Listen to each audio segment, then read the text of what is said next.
আল্লাহ রাব্বুল আলামিন দুনিয়াতে যত নবী রাসূল পাঠিয়েছেন সমস্ত নবী রাসূলই তার পিতা মাতার সাথে ভালো আচরণ করছেন।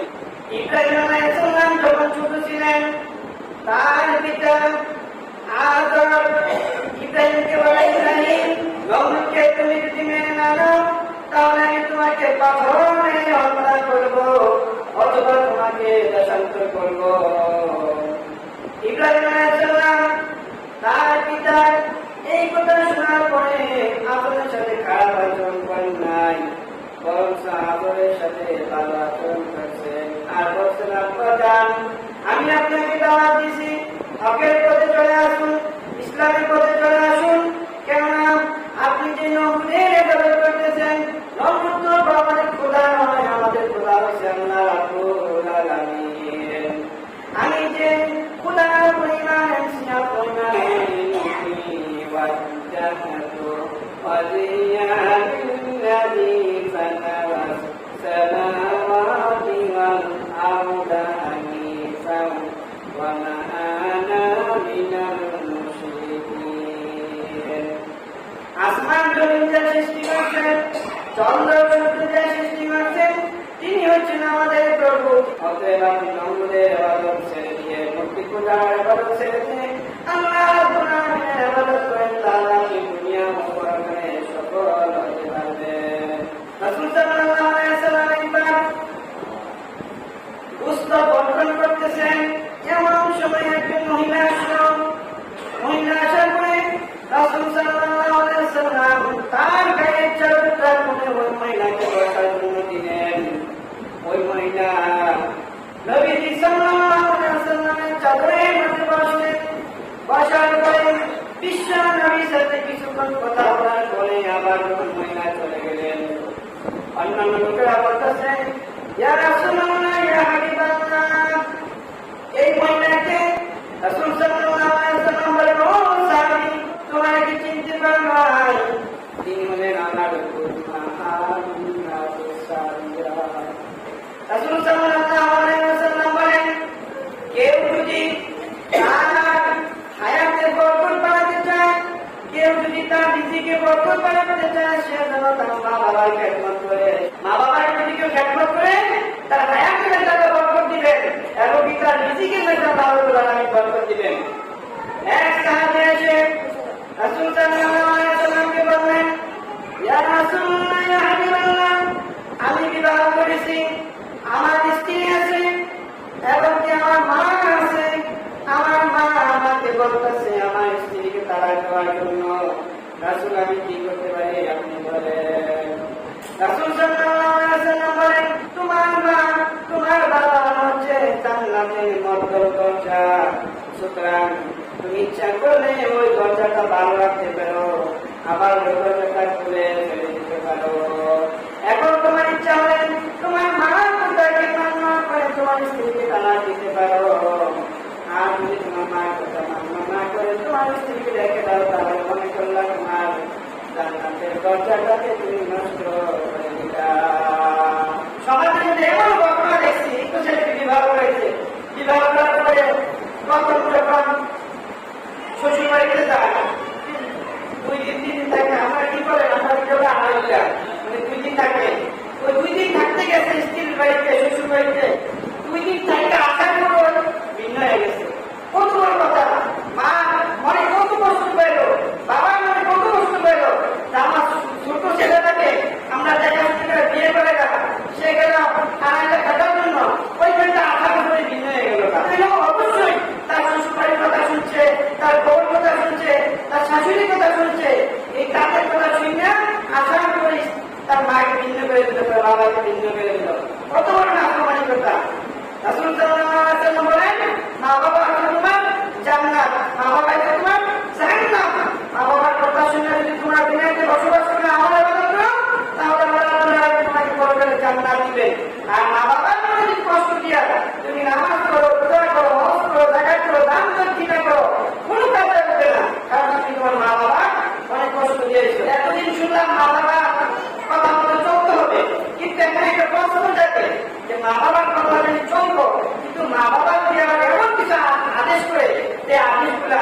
ইসলামের বিরুদ্ধে যায়, আল্লাহর বিরুদ্ধে যায়, তাহলে কি করবো? তাহলে কি আমরা মানতে হবে? রাসূল সাল্লাল্লাহু আলাইহি ওয়াসাল্লামের একটা সাহাবী ছিল সাদ বিন আবি ওয়াক্কাস। সাদ বিন আবি ওয়াক্কাস তিনি যখন ইসলাম ধর্ম গ্রহণ করলেন, তখন তার মা হামনা বিনতে আবু সুফিয়ান, ওই মহিলার নাম, তার মা শুনল যে সাদ বিন আবি ওয়াক্কাস ইসলাম ধর্ম কবুল করে মুহাম্মদের ধর্মের মধ্যে সে আমল ইবাদত করতেছে। এমন সময় সাদ বিন আবি ওয়াক্কাসের মা সিদ্ধান্ত নিল, আমার ছেলে যতদিন পর্যন্ত মুহাম্মদের ধর্ম পরিত্যাগ করে পৈতৃক ধর্মের মধ্যে তার বাচ্চাদের ধর্মের মধ্যে ফিরে না আসবো, ততদিন পর্যন্ত আমি খাবার খাবো না, ততদিন পর্যন্ত আমি কোনো কাম করবো না। এইভাবে সাদ বিন আবি ওয়াক্কাসের মা আমার অনুসরণ করার জন্য সিদ্ধান্ত নিল, আর বলল, সাদ যতদিন পর্যন্ত তুমি তোমার মুহাম্মদের ধর্ম পরিত্যাগ করে পৈতৃক ধর্মের ভিতরে ফিরে না আসবা, আমি ততদিন পর্যন্ত খাবার খাবো না, আমি কোনো কিছু পান করবো না। আর এইভাবে খাবার না খেতে না খেতে, পানি পান না করতে না করতে আমি দুনিয়াতে বিদায় হয়ে যাবো। আর এলাকার সকল মানুষের তোমাকে বর্ষনা দিবে যে সাদের মা না খাবার খেতে খেতে দুনিয়া থেকে বিদায় হয়ে গেছে। এমন সময় সাদ বিন আবি ওয়াক্কাস কিংকর্তব্য বিমূঢ় হয়ে গেল, কি করবো এখন? একদিকে ইসলাম কবুল করছে, অপরদিকে তার মা বাদশাহ যে তার মা বলতেছে যতক্ষণ পর্যন্ত ইসলাম গ্রহণ না ছাড়বে ততক্ষণ পর্যন্ত সে কোনো কিছু খাবে না। এইভাবে 3 দিন 3 রাত্র সাদের মা কোনো কিছু খাবার না খেয়ে অসুস্থ হয়ে গেল। এমন সময় সে চিন্তা করলো, এখন কি করা যায়? পারতেছি না, আমি ইসলাম ছাড়তে পারবো না, অপরদিকে আমার মা দুনিয়া থেকে বিদায় হয়ে যাইতেছে, না খেতে খেতে আমি এমন কি করতে পারি? রাসূল সাল্লাল্লাহু আলাইহি ওয়াসাল্লামের কাছে গেলেন আর বললেন, ইয়া রাসূলুল্লাহ, হাবিবাল্লাহ, আমি আপনার ধর্ম কবুল করার কারণে আমার মা 3 দিন 3 রাত্র হলো কোনো কিছু খায় না, যতক্ষণ পর্যন্ত আপনার ধর্ম ছেড়ে আমি পৈতৃক ধর্মতে না যাব। আমার বাবা মা বলছে না খেতে না খেতে দুনিয়াতে বিদায় হয়ে যাবে।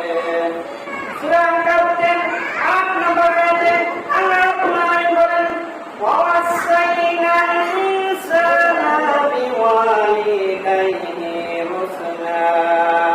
আল্লাহ রাব্বুল আলামিন বলেন, আমি দুনিয়ার সমস্ত মানুষদেরকে হুকুম করলাম তারা যেন তাদের মা বাবার সাথে সদ্ব্যবহার করে, তাদের মা বাবার সাথে ভালো আচরণ করে, তাদের মা বাবার কথা চলে।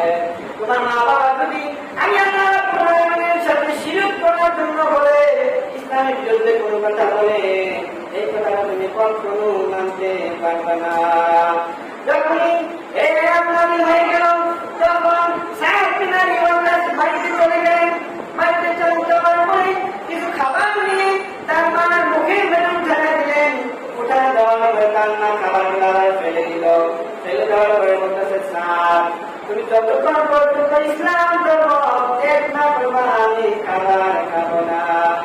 এমন সময় সাদ বিন আবি ওয়াক্কাস বলেন, আম্মা জান, আল্লাহ রাব্বুল আলামিন যদি আপনাকে একটি জীবন না 100টি জীবন দিত, 100টি জীবন যদি দিত, আর আপনি যদি না খেতে পারেন দুনিয়াতে বিদায় হয়ে যেতেন, তবু আমি ইসলাম ধর্ম ছাড়ব না। আমরা তো মা বাবার সেবা করবো, মা বাবার তো মান্য করবো, কিন্তু মা বাবা যদি ইসলামের কোনো কথা বলে তাহলে এটা আমরা মানতে পারবো না।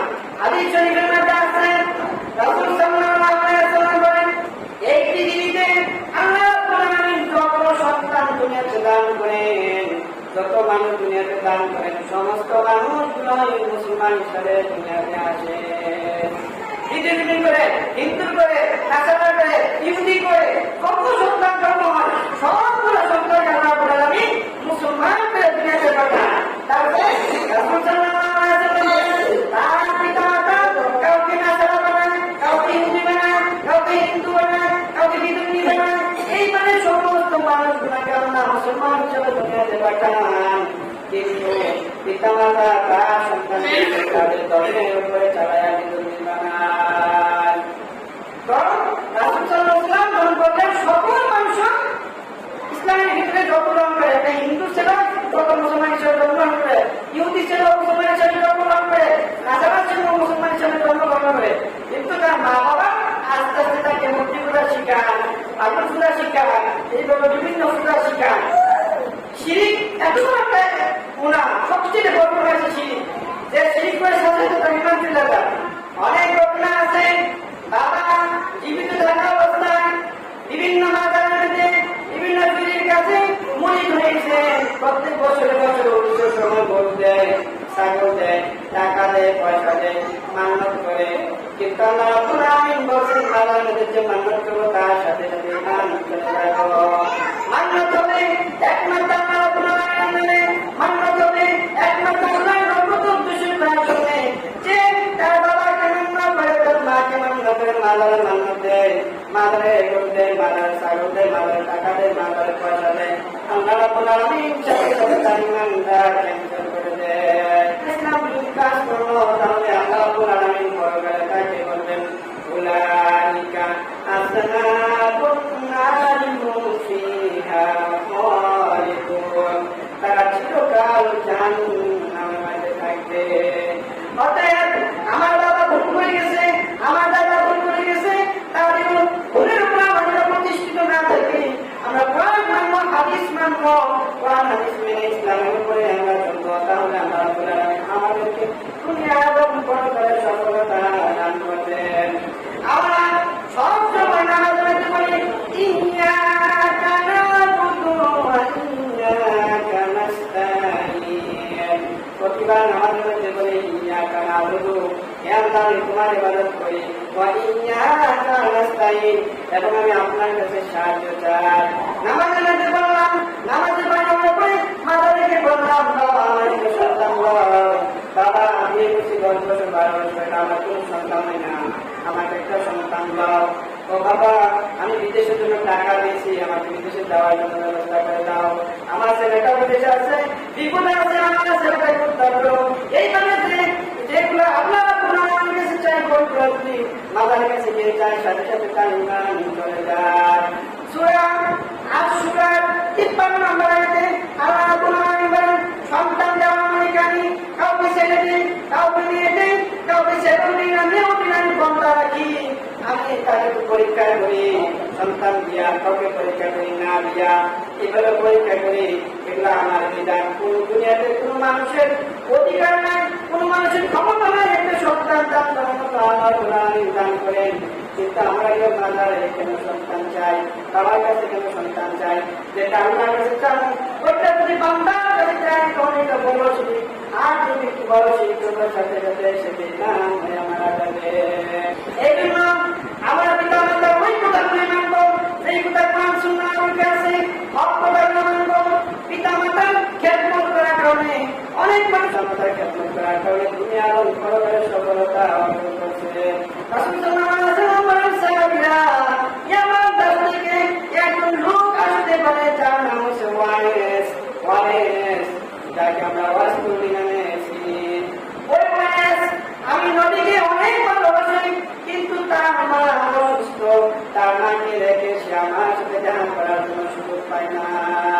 ও সাহাবীরা, হয়তো সে আমার জীবদ্দশা মক্কা দেশে, মদিনা দেশে আমার সাথে সাক্ষাৎ করার সুযোগ পাবে না। আমার ইন্তিকালের পরে যদি ওই ওয়াইস তোমাদের সাথে সাক্ষাৎ হয়ে যায়, তখন তোমরা ওয়াইসের কাছে দোয়া চাইও, কারণ আল্লাহ রাব্বুল আলামিন তার দোয়া সব দোয়া কবুল করেন। কারণ তার অসুস্থ মাকে সে সেবা করে, যত্ন করে, এই জন্য আল্লাহ রাব্বুল আলামিন এত খুশি হয়ে গেছেন, তার সমস্ত দোয়া আল্লাহ রাব্বুল আলামিন কবুল করেন। সাহাবীরা বললেন, রাসূলুল্লাহ ইয়া রাসূলুল্লাহ, ওয়াইসকে আমরা কিভাবে চিনব? সাল্লাল্লাহু আলাইহি ওয়াসাল্লাম বলেন, তার সমস্ত শরীর শ্বেত রোগে আক্রান্ত, 1 দিরহাম পরিমাণ টাকা শ্বেত রোগে আক্রান্ত করছে না, স্বাভাবিক আছে। এইভাবে চিহ্ন দেখে তোমরা তাকে চিনে নিবা, আর তার কাছে দোয়া চাইবা। রাসূল সাল্লাল্লাহু আলাইহি ওয়াসাল্লামের ইন্তিকালের পরে 37 হিজরিতে ওই ওয়াইসকুল যখন মক্কায় আসলেন, আবু ওমর রাদিয়াল্লাহু তাআলার সাথে সাক্ষাৎ হয়ে গেল। ওমর রাদিয়াল্লাহু তাআলা বলেন, তোমার নাম কি? বলে, আমার নাম ওয়াইস। ও ওয়াইস, তুমি আমার জন্য একটু দোয়া করো, আমার জন্য দোয়া করো। ওয়াইস তুমি হলো তুমি আল্লাহ কুরআনের প্রিয় পাত্র ওমর রাদিয়াল্লাহু তাআলা আল্লাহ কুরআন দুনিয়াতে টাকা আছে তোমাকে জান্নাতে দিয়ে দিয়েছে জান্নাতে চাকরি দিয়ে দিয়েছে তুমি আমার জন্য দোয়া করো ওয়াসবিনি করে তুমি আমার জন্য দোয়া করো তুমি তো জানো আমার নবী সাল্লাল্লাহু আলাইহি ওয়াসাল্লাম বলেন তুমি সব আল্লাহ কবুল করতে সব আল্লাহ কবুল করে আর তোমার সাক্ষাৎ পেলে আমি তোমার কাছে দোয়া চাই যেমন সময় ওয়াজ করতে ওমর রাদিয়াল্লাহু তাআলা এবং সাহাবীদের জন্য দোয়া করলেন কত বড় ফজিলত যে ওয়াজ করেনি নবীকে এখনো দেখে না তিনি সাহাবী না তাবী তিনি এত আল্লাহর ওলি হয়ে গেছেন যে মায়ের সেবা করার কারণে নবী সাল্লাল্লাহু আলাইহি ওয়াসাল্লাম বলেছেন যখন তোমরা ওয়াজ করির সাথে সাক্ষাৎ পেলা তখন তোমরা ওয়াজ করির সাথে ওয়াজ করির কাছে তোমরা দোয়া করবা যে তোমরা তোমাদের জন্য দোয়া করে কারণ আল্লাহ রাব্বুল আলামিন ওয়াজ করির সমস্ত দোয়া কবুল করে আল্লাহ রাব্বুল আলামিন আমাদেরকে মা বাবার সেবা করার মতো ইমানি জ্ঞান দান করুন এবং আর্থিকভাবে আমাদেরকে স্বাবলম্বী করুন যাতে আমরা মা বাবার সেবা করে দুনিয়া এবং আখিরাতে আমরা জান্নাত কামাই করতে পারি।